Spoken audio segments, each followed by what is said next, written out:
Contemplation liquidates vasanas. This is one of the prime things I've learned from Swami Chinmayananda.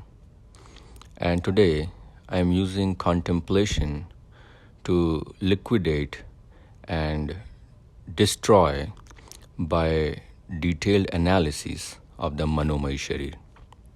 As you know, there are 5 Koshas, I should say, in the body that forms 3 Sharirs. The 3 Sharirs are the Sthul Sharir, Sukshma Sharir, and Karan Sharir. The 5 Koshas, or the corresponding sheaths from outside to inside, are Annamayi Sharir, formed of the Mahabhut and the senses, Bhumi, Rapo, Nalo, Vayu, Kham. Pranamayi Sharir, composed of the prana, which should be thought to be the inalienable component of Brahman, which is composed of the Chitta and the prana. The third, ManoMayi Sharir, which is Man, which is Mano, Buddhir, Ahankar. Then there is the Jnanamayi Sharir or Vijnanamayi Sharir, composed of wisdom. And lastly, Anandamayi Sharir, composed of the eternal bliss. So, today we will talk about the third Kosha, which is the ManoMayi Sharir, which we commonly call the desire body. If we think about it in a more detailed fashion, there are 7 states in the ManoMayi Sharir. If you are able to attribute your state of mind in the current state to one of these 7 states, you would know how fast your progress will be in the spiritual path. The spiritual path to becoming desireless, to peaceful, to blissful. The 5 States of Mind lecture tries to help us understand the forms of bliss or perpetual happiness. If you want to divide it into the 5 states of pleasure, desire, desireless, peace, and bliss. However, to get to bliss, we have to do a detailed analysis of the different provinces in this kingdom called ManoMayi Sharir. And the 7 provinces or states, if you will, that are forming the ManoMayi composite are cravings, expectations, emotions, thoughts, desires, intentions, and faith. Now, there is a sequence in which they will strike you based on what you have thrown out in the universe. What you have boomeranged out in the universe is what will return back to you. Aap bhale to jag bhala. So, we have to know what we are receiving and what we are projecting out in the universe. The first 3, cravings, expectations, and emotions, are your return package that the Brahman is sending back to you because you sent to the Brahman. Name parthasti kartavyam trishu lokeshu kinchana nan vapta vartev karmani. Nothing needs to be done for me, yet I work udasin vatasino in neutrality, gunatit, beyond the control of the sattva, rajas, and tamas. Because yada charati shreshtasya deveto rojana sayat pramanam kurute lokas tadanu vartate. Whatever the greatest, purest souls will do, the rest of the individuals will follow in the same path. So you will see if there is heightened evil in the world, most of the people will excite their tamasic evil tendencies. If there is heightened greatness, benevolence, gratitude, humility in the world, then most individuals will slowly follow that path, because we are all under the influence of material modes of nature gunas. That's how this material world operates. Copy paste. So, my friends, the 7 states, understand that the first 3 states, the cravings, expectations, and emotions, those are coming back to you because you have projected something in the universe. What have you projected in the universe are thoughts, desires, and intentions. So you have to understand that there is gradual morphing or changing of one kingdom into another, because prana is vibrant, dynamic, amorphous, and yet with the biggest morphology you can ever imagine. So that is why you will see mountains still rise because of shifting of tectonic plates. Rivers still change their course. The sea levels go up and down. The clouds form in all different shapes and sizes and then they disappear. Prana loves the rhythm, the vibrancy, the pulsatile nature. So these thoughts, because they are upper prakriti, I use the word thoughts, look how our language is so muddled. These states that we use to describe the upper prakriti, mano buddhir ahankar, as Krishna says, are themselves going to create these states. So let us understand at the different levels of operations how these states are formed. So the first state, craving. Craving refers to an unquenchable thirst, an urge to do something. You might have been just doing your usual bhakti bhajan.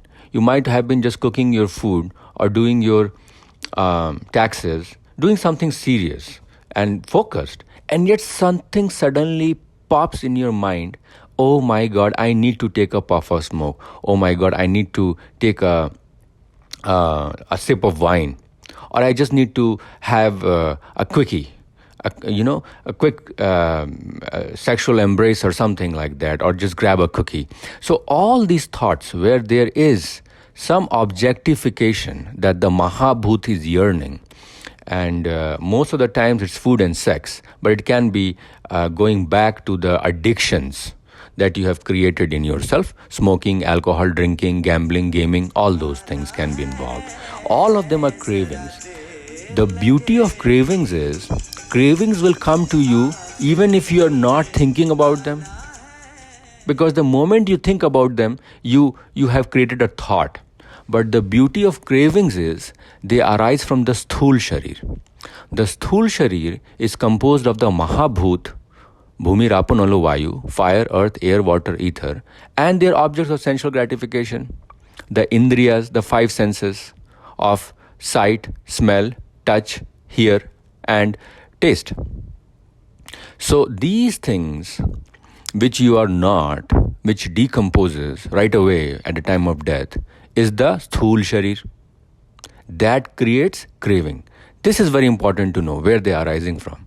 So cravings are just your, you can say, a love child. You did something and now you have to have a proof of work sitting in front of you and you have to deal with it. The beauty of cravings is, since they are propping up from the near past samskaras, the newly minted samskaras or vasanas, they will burn off. And the more you engage in them by actively thinking in the realms of thoughts and desires, the more congregated, aggregated, accrued there will be of these cravings. So let the cravings burn if it gets unquenchable thirst. Because you can cause the daman or the nigraha, suppression, to only a certain extent. After that, it will start driving you kind of crazy. So understand what it is, the weakness within, and try to suppress it as much as you can by distraction. And that's what you are doing for sensual displacement. If you are being craved for smoking cigarettes, you go and start singing bhakti bhajans, go play tennis, play guitar, go out in the community, take a cold shower, do the pratyaharas that we talked about. But in the end, they will come back to you, some of them, because the past vasanas or samskaras are so strong that they want to remind you that, hey, it's been 7 minutes you have not smoked a cigarette. Do you want to have a puff of smoke? This intense, unquenchable thirst that seems almost autonomic inside you, cropping from the vasanas and samskaras created by the senses, is called cravings. Come to the next state. The next state is called expectations. Now, expectations is not arising in the sthul sharir. Expect you do more so in the mantle of the ManoMayi sharir. Now, I still included senses in the 7 states of ManoMayi sharir to create the contiguity. Doesn't mean that all these 7 states are remaining logged in the ManoMayi kingdom. Some of them seep out into the Indriya or the Sthul sharir kingdom. Some of them seep into the Jnanmayi or the knowledge sheath, as we will realize later. But these are the 7 fluid states that are encumbering, surrounding ManoMayi sharir, if you will. So, my friends, the expectations are arising from the mind for certain actions that have occurred in the thought, speech, action realm. If your mind has engaged in certain thoughts, certain speech, or certain action, it has created an expectation. The reactionary fruit, the sakam karma, the saw of the sakam, that is expectation. When you kill the expectations, you convert sakam into nishkam. That is what nishkam yoga, yagya dan tap, will do to you. So, expectation is the asha. So, replace expectation with acceptance. I expect nothing. I accept everything that happens to me. Because then you're letting the prarabdha unfold in your life. So, when a craving arises, I kind of feel happy. I know that this son of a gun has come back to me to tell me that you should return. Are you sure? Maya is asking me, pleading me, beseeching me, imploring me to return to her kingdom. Don't leave us. Why are you leaving us and trying to pursue the path of moksha? However, sometimes you will win the battles, sometimes you will lose the battles. Cravings are the battles. It's not the war. The war is won on the long term by developing the last 3 faculties, the desire, intention, and faith, as we will talk. So, no, expectations are cropping from ideas or thoughts or speech or actions that we have engaged in the present, which has resulted in a recoil force as expectation. Just like you throw a ball, the ball will return to you. Whatever you sow a seed, that is the kind of fruits that will spring from the tree. Whatever you sow out in the universe, that returns to you as expectation. The third state, also arising from the mind, is emotion. We are very familiar with emotions: fear, anxiety, greed. In fact, lust, anger, and greed are said to be the 3 emotions. Trividham narkasya edam dwaram nashnamatmana kama krodha sadha lobhas tasmat detatrayam tyajet. So, lust, anger, and greed are the 3 doors to hell. You have to overcome them to progress in the path of spirituality. Avoid them. So, emotions, we are all sure, emotions are what returns to you. Thoughts you throw out in the universe, emotions boomerang to you. That is what I have always told you. And that is the kernel of the 7 kingdoms, the emotions and thoughts. But emotions are fear, anxiety, lust, anger, greed, helplessness, resentment. Anything that you feel is an emotion arising in the mental plane, the mind. Now, here is where the divergence happens from what returns to you what you throw out, that part, the transgression, the transition happens at the plane of thought. That is why you will see thoughts are very fluid. Thoughts represent air, right? So Mahabhut of air, it's very fluid, even more fluid than water. Water is emotions. Thoughts are air, very fluid. So is it harder to contain water in a tumbler, or is it harder to control air in a tumbler? Airlock it. You cannot airlock it. Waterlock can still happen. So you see, controlling the emotions is easier than controlling the thoughts, contrary to what we believe. Because by changing the structure of the thoughts, what returns back to you as emotions can be totally morphed. So thoughts are what you throw out in the universe. But thoughts are semi-autonomic, semi-automatic. Till now, cravings, expectations, emotions were totally autonomous, seeming like they come back to us. We cannot control it. True, you cannot control it because those seeds have already been sown as vasanas or samskaras in the subconscious brain, the primitive brain, the hippocampus. But what you sow in the future or currently sowing in the present represents thought, desires, intention, and faith. So thoughts are the transition point between emotions and desires. Thoughts are the portion where we can control the air. Marute madhya sanchare manastharyam prajayate yosthara susthir bhav savastha manonmani. Marute madhya sanchare. Marut is air. In the madhya sanchar, which is the respiratory tract, the upper respiratory tract, by controlling the air, you can control the thoughts. Because thoughts are imbibed in the prana. Thoughts are imbibed in the vata. As I have told you before, Chitta is sitting in the car called prana. The car called prana is being driven around on a rotating earth called vata.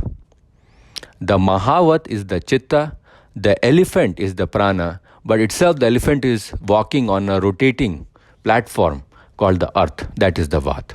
So, chale vate, chale chittam, nischale nischalam bhavet, yogi sthanutvam apari, tato vayu nirodhayet. Everything in Hatha Yoga Pradipika and Patanjali tells you about retention of air. Kumbhak. Kumbhak pranayama is the king of all pranayamas because it changes the structure at transition point of thoughts. The thoughts will be changed when you slow down your breath because the mind really is a monkey mind. A monkey is not very good at multitasking. He might try to do it, but when he is so scattered brain, he's not very good at focusing at two things at the same time. That is why when you focus on the flow of the air, marute madhya sanchare, you're not able to let the mind run into 10 different directions, looking for pleasure-seeking tendencies or indriya bhog. You have come in the realm of dhyan yoga when you start dissecting your thoughts. Contemplation liquidates vasanas. So thoughts are semi-fluid, semi-automatic, initially autonomic, eventually becoming voluntary. Because bandhuratmanastasya atmaev atmanajita anatmanastu shatrutva vartaev atmaev shatruvat. It can be a bandhu or a shatru. So you have to know, pran is only your mitra, pran evam param mitram, pran evam param sakha, pran tulya paro bandhu, nasti varanani. Pran, like prana, there is no friend, girlfriend, boyfriend, companion in this world. But man can be a friend or enemy. If it is uncontrolled automatic, it is flowing with the emotions. Then it is, I cannot control my thoughts. My thoughts are too unpleasant, undesirable things that I'm wanting. Why do I suddenly a thought comes in my mind? These are suggestion points that are cropping from the cravings, emotions, and expectation plane. If you understand that, you will not be sabotaging yourself and being sadistic to your own self. So you don't become a person who's torturing yourself for the thoughts that are arising in your brain. Understand that these thoughts themselves are arising from the plane of emotions. What I have sown has come back to me. So you can only try to purify the content of the thought by initially doing Kumbhak pranayama, or if you are not able to hold the breath for whatever duration you want to hold, you can engage in this art of surrendering yourself, because everything is ego. You take it upon yourself. I thought this. No, the thoughts that you engaged in because of the influencing associations that you're surrounded with led to the generation of those thoughts. So stop blaming yourself and start working on the content of the thoughts, so they are distilled and purified to become divine thoughts. And that is what will be the beauty of creating divine desires, leading to intention or Sankalp, eventually diffusing out as faith or shraddha. So thoughts you have to control. Initially they are your enemy when they are uncontrolled, running amok. But once you do Kumbhak, once you do Bhakti Yoga of surrendering the ego, or Nishkam Karma of helping the poor through Yajna Dan Tap, sacrifice, philanthropy and austerity, you have cleansed yourself. Of course, Dhyan Yoga is the ultimate thing you can do in Brahma Muhurat. So Bhakti Yoga, Dhyan Yoga and Nishkam Karma Yoga.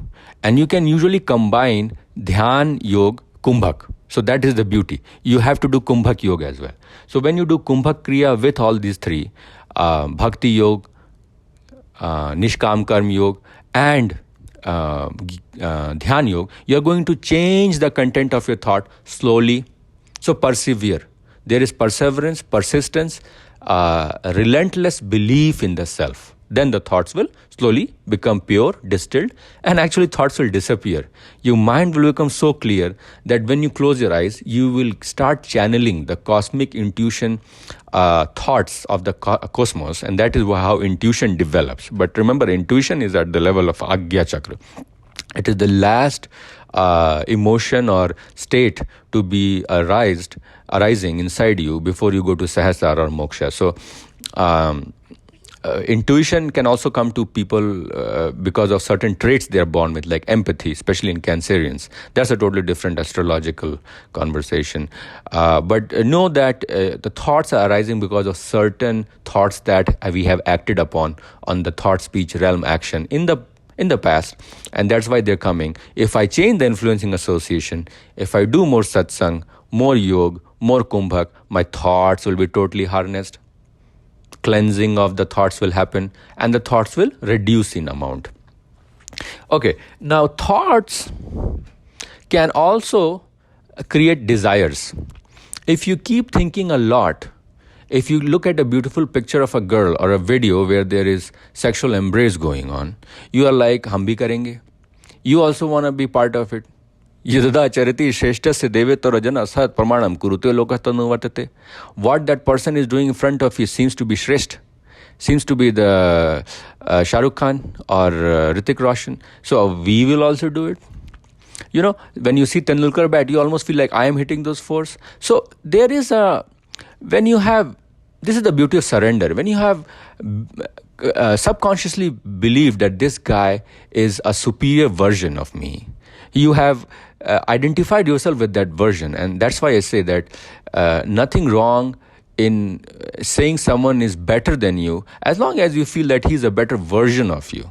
And it's in a way, he is you. So there is nothing different. That's what Sattva tells us. Everything is one. It is the indivisible unity. Anyways, so constant dhyaito vishyan punsa sangeshte upjayate sangat sanjayate kama. Repeated thoughts creates attachment, and attachment creates kam or desire. So desires crop from the thoughts. Now, if you can clean up your thought realm with Kumbhak, and you start sowing in seeds of the higher forms of thoughts, which are called intentions, then your desires are cleaned. So you see, you can use a higher force of intellectual exercise, which is intentions, to clean up your thoughts, or sometimes become a neutral observer to the thoughts and then run a commentary. Like a witnesser will run a commentary. This is not good. This should not have been done, in the state of dharma, using the intellect. So thought, emotion, expectation, all of them were at the mind state. Desire is the last thing that remains in the mind state. After that, desire morphs into intention. When you realize there's not much left to desire in the Mahabhut realm, more cookies, more good music, Bollywood music, more embrace of the yin with the yang, nothing to do to gratify your senses, eating rasagullas, smoking, all the addictions, then you get like, oh my God, this I have done so many times, I'm really bored. This is not doing it for me. Then your desires are morphed from the Mahabhut into the Mahatma. You don't want anything in the manifest world of prana. In the Prakriti, you are like a toddler who at 6 o'clock, no matter what toys you give him, no matter how much ice cream you shove down his throat, he's not gonna stay with you because he has a higher purpose that he is fishing for. So he has to go back to his guardian, his mom and dad. So he'll start crying relentlessly. Good luck trying to pacify him. That is the state when desires have morphed into sankalp or intention. So you see, intention arises from the intellect. Indriyani paranyundrim paramana manasastu para buddhayo buddhe partastu sa. Indriyani is the lowest, indriya, senses. Above that is the man, the mind. Above that is the intellect, buddhi. And above the buddhi is sa. Now sa refers to Shiv Chitta or Atma. They have left it open to interpretation. And we have discussed why sa is the Atma. That will become Shiv Chitta in other videos. Anyways, so desires, when you have cleaned and made them divine, they have become very sharp, pointed vectors. Not only they have a magnitude, they have a direction. And the direction is going to Shiv Chitta, going back to its abode from which it came. Because desires, if you remember, have arisen from curiosity. Observation in Shiv Chitta, or I should say Chitta of the Shiv Chitta, the observations create curiosity. What is this surrounding thing that is dancing around me? The prana waves. Chitta was the deep ocean and prana was the surface turbulence creating ripples and waves. What is this? Let me go and find out. This curiosity gives rise to desire. Let me go and find out. That is desire. Wisdom says, hey dude, stay here. Stay with mom and dad. Don't go out in this world. You might get lost. You might have detours and damage and destruction and plundered. But you go out anyways because you want to be adventurous, explore, curiosity. So observation gives rise to curiosity, which has two kids, desire and wisdom. Desire wants to break away from the parent particle Shiva of the Shiv Chitta. And knowledge wants to bring it back. Hey, don't go there. It's not worth it, man. That feeling is your wisdom. So when desires have exceeded wisdom, then curiosity makes you go to the world of prana, the first incarnation. And what goes is the Atman, the fragment of the Shiv Chitta. So Atma is a fragment of Shiv Chitta or cosmic consciousness that has separated and sequestered from the ocean. The drop has left the ocean to be vaporized as a cloud. But someday it has to fall back. Someday it has to fall back. It might fall back on the mountain, condense as a glacier, hit by the sun, it will become a river and return to the ocean, or it might just drop back from the cloud, precipitated back in the ocean. पर तेरे को आना तो है, आखिर तुझे आना है, जरा देर लगेगी. So you have to come back. Everybody has to go back to the house they have come from, because that is how Prakriti operates, that is how prana operates, and that is what Shiv Chitta has to endure. Sometimes the nucleus is banged by the electrons around it all day, bombarded by it, but we are Chitta. We have to just observe. There's nothing more beautiful than observing a great man endure the struggles, the sufferings. Anyways, so intention is the pointed magnitude with direction idea that the mind has generated and has turned it into the realm of wisdom in the state of intellect. So that is intention, or sankalp as we call it in Hindi. Now if your sankalp remains for long, it becomes shraddha. Shraddha is faith. But it's not just any faith. I have told you the difference between belief and faith. Belief can be broken. Shraddha will only get stronger every time you challenge it. So it's like if you hit the wall, slowly multiple times, you will develop calluses on your knuckles. So that will create perseverance and endurance. That is building your character. That is shraddha. Belief is like a strong blow to the wall, and that leads to fracture of the knuckles. So you should try to endure only as much as you can, or just a little bit more, stretching the limits, pushing the limits, pushing the envelope here, as they say. So, my friends, shraddha is that I will return to the kingdom of God. I have been sequestered as a drop of the ocean. No matter whether I condense as a glacier, become a river, or I fall back from the clouds into the ocean, I will return to Shiv Chitta. And that is the state, the Atman. When it comes to that, it becomes Chitta. It is relaying all the cosmic consciousness of Chitta into itself, because it has become free of the impurities of desires, of thoughts, emotions, expectations, and cravings. Of course, this takes time. So you can think of the first three, craving, expectation, and emotions, as the realm of sanchit karma that is slowly unfolding into your life as prarabdha, the instantaneous. Not much you can do about it. You can observe, and contemplation will liquidate the samskaras, or just make fun of that. Look how he has gotten so hungry and horny again. Ha. I make fun of myself. That is the best way. Self-deprecating humor helps you a lot to overcome these things, and you feel good about it. So don't fight a lot with what you get into, because the way you feel is none of your business. It was the enterprise you engaged it in the past. What is in the past is just a learning experiences. There's no need for resentment or repentance. Well, repentance is better than resentment, but there is no need for resentment and guilty and shame that you create. Now, what you are throwing out in the future, because what you boomerang out is what returns to you, depends on the realms of desire, intention, and faith. And the center point for all these 7 states is thought. Thought can be an enemy or a friend. But once you have distilled the thoughts and made them divine desires, then you're on the right path. If you continue engaging in those thoughts of pleasure-seeking tendencies of priya, then you start developing more tamasic and rajasic desires of mahabhut enjoyment, chasing the prayas, and that is how the psychopaths and the social killers are, the sociopaths and the psycho killers and all those people who engage in heinous acts are born, because they are constantly contemplating about how to objectify everything in the world of prana. They're trying to create this dopaminergic surge, but dopamine is short acting.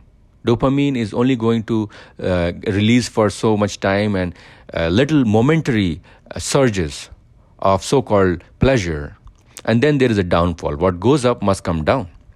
But GABA creates that unrelenting, perpetual state of bliss, prolonged, that is created by bliss. But that will be created by the realms of intention and faith. So when you're working with intention and faith, Sankalp and Shraddha, you're working in the realm of agami karma. And that will return to you as beautiful emotions, make you feel good.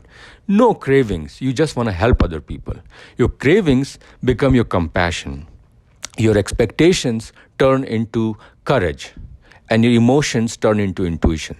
So you have turned the lower 3 chakras, the chakra of give me more, craving of Muladhara, the leisure, I want to have lust, I want to create and procreate, the expectations, and the emotions of ambition, mostly passion at Manipura.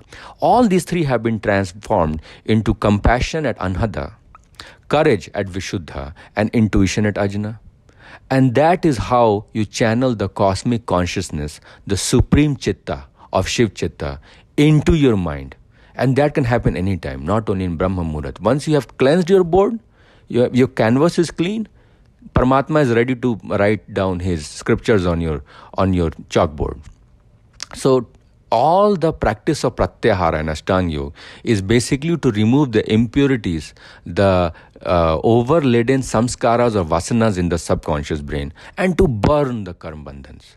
प्रारब्ध को नहीं रोको, प्रारब्ध को हो जाने दो. इसीलिए ये जो आपने अंतर समझ लिया 7 स्टेट्स का, तो you have understood where a particular idea or a emotion or a thought, whatever word you want to give. See how words are containing now. You cannot describe it in words. The states, the entities that you are experiencing in your minds, one of these 7 entities have to be created. And try to create sattvic, sankalp, or rajasic to go back home like a toddler does at 6 o'clock in the evening when he has to return from the daycare to his mommy. So ego is in the state of helplessness or tamas in the first 3 states of craving, expectation, emotions, but slowly it is transgressed and you have to convert it into the state of rajas. Rajas is rocky that will bring you out of the sticky mud of tamas. So rajas is needed. Fire, solar, fire of rajas, passion, excitement, solar of pingla is needed to change the status quo. And then you can go in the realm of sattva or sattvic balance in Satchitanand. Hope you liked this lecture. Please feel free to leave your comments below.